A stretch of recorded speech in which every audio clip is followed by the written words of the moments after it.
Do you want to grow your account from only $50 to well over $50,000 in as little as 30 successful trades? Well, I'm going to show you exactly how to do that. Now, I want to stress that this is not proper trading. This is not proper risk management. And at the end of the day, this is not how you should long-term trade. This isn't going to be successful for everybody. And to make this work, you're really going to have to, work for it. Journal your trades and have an exact strategy that you understand so you know exactly what you're doing. In addition to that, I think I'm going to go ahead and do a small account challenge and see if I can complete this. So basically what this challenge is here is it's starting at levels 1 to level 30, being 30 trades. Each level, you're going to risk 30% of your account. You're going to go to each level, and when you can complete it, you can click this little check mark right here as you go through each level. If you fail the level, you obviously move backwards to the previous level, and once you're at that previous level, the goal is to move forward back to where you were and onward. Level 1, you start with $20, and the goal is to risk 30% and make $26. The next level, you're going to risk 30%, and the goal is going to be to make $7.80 for a total of $33.80. The next level, obviously, by that point, you would risk $7, and your goal would be to make $43, and you get the point. You're going to move down these levels here, mark them complete, and if you can make it to level 30, you'll have $52,399. There's a micro way and a macro way to look at this strategy. Micro is when you get to these higher levels, you might lose $200, $300, $1,000, $2,000 at a time. But with a macro overview, you're really only risking this $20 that you originally. So now let's try to understand why it's called the 20 pip challenge and just get into that part of it, and then we can move on to the charts. So it's called the 20 pip challenge because to get to each next level, we're only looking to make 20 pips. 20 pips between each level. So you can see here that it'll tell you 20 pips is a 0.03 lot size. Just to double check, you can come to this trading calculator at cashbackforex.com/tool/pip calculator, and you can just double check. So if you're trading the, let's say USD CHF, then 20 pips at a 0.03 lot size will give you $6.37. And you can see here that that beats our profit goal. If you're trading gold or one of these larger pairs, then you add a 0. Instead of 20 pips, we're going for 200 pips.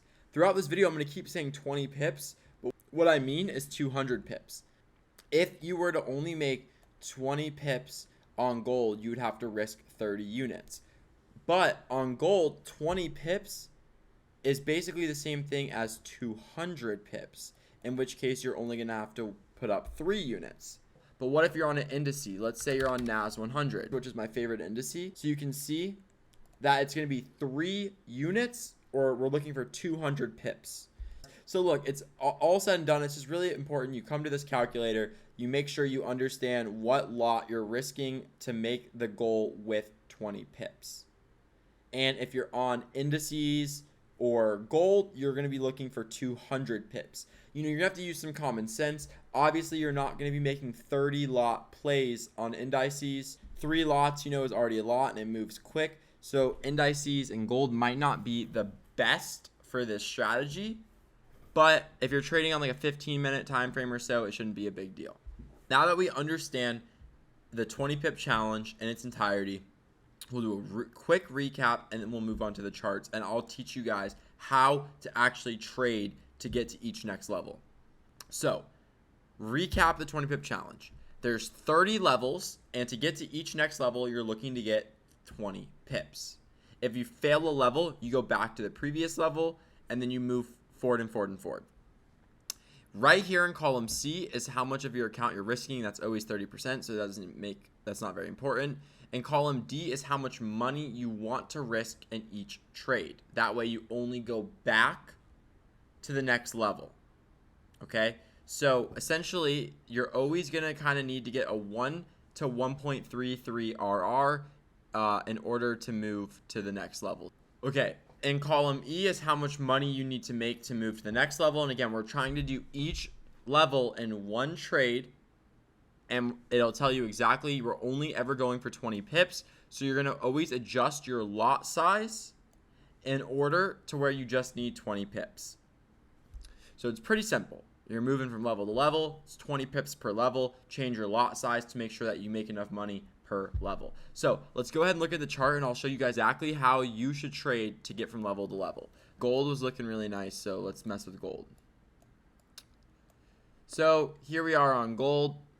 We know that we need 20 pips for each level. You're going to adjust your lot size to make that happen. So let's think about strategy here. So the first thing is you're going to need an indicator, right? Because you need some form of way to trade. And lucky for you guys, I have created an indicator that's free for everybody watching this video called the trendy indicator, okay? You're going to go into the bio, join my Discord, and in the training section on my Discord for 100% free, you're going to be able to get the trendy indicator, okay? The trendy indicator does two things. I have a whole video on it, so I'm just going to be very brief. It shows you trend, and it shows you EMAs. What we're looking for is pullbacks with the trend. Very simple. So let's go ahead and look at the strategy. Let's back it up. There's a very, very nice trend here. I'm on the 15-minute, by the way.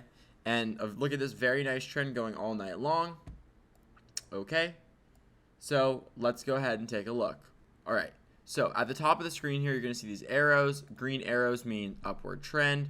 On top of that, we have our EMAs. They're fanned out and upward increasing all together very nicely. So we know that we're in a trend. So what we're going to look for is pullbacks of the trend line. So we have a nice trend right here going on. Prices above the EMA. And then you can see right here that we get a downward trend. And it breaks through our EMAs. That's a really big pullback right there.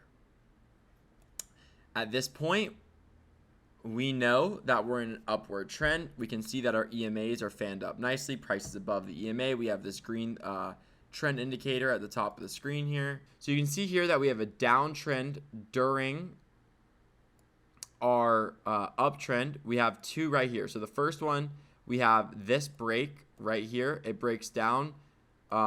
Breaks the trend and breaks down below these lows and then breaks through this EMA, and then this next candle here breaks that trend line, comes back above the EMA, and that would be a nice entry. Let's see if that would give us what we need.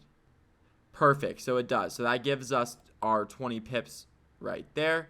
This play right here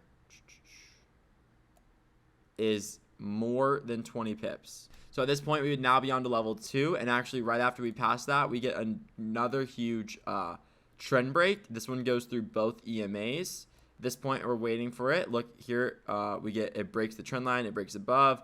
We wait a little bit longer, and it breaks the next EMA as well. At this point, we want to go ahead and enter. We were looking for 20 pips.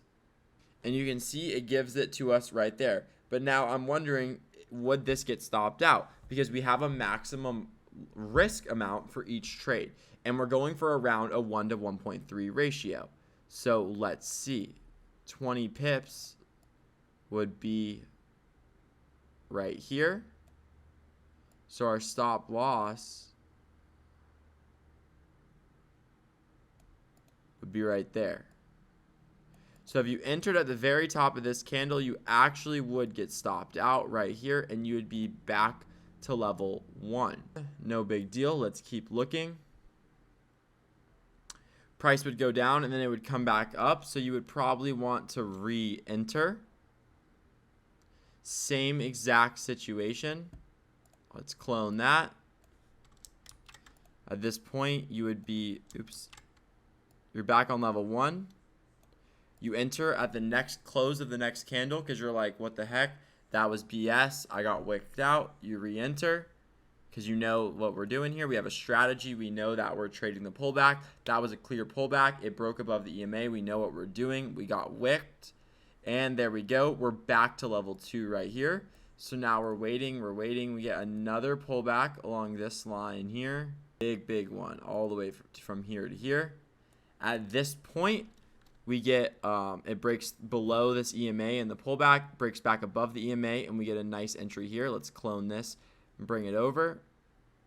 At this point, we're now on level 3, and we're waiting again, and we get another nice pullback down below through the EMA. We get this nice bullish candle, and let's see if we get it again. Boom, look at that. That is another level we just passed. At this point, we're going to get another huge pullback. This pullback then comes up, and right here, our EMAs cross.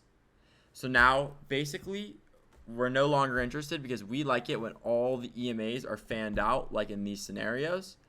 So we wouldn't enter, and now we're going to wait. And you can see price chops up before establishing a downtrend. And so I know that in that example there, we placed like 4 or 5 trades. It's important to have your rules. How many trades are you going to take per day? Obviously, with the strategy, you should only take 1 loss and be done for the day. Maybe only take 2 wins and then be done for the day. You want to look for those really, really good setups, those perfect setups, some say, to get to level 30. I mean, this is a big challenge. Take your time and just go slow and steady through it. Make sure you're journaling and make sure you know exactly what you're doing and try to learn as much as you can along the way.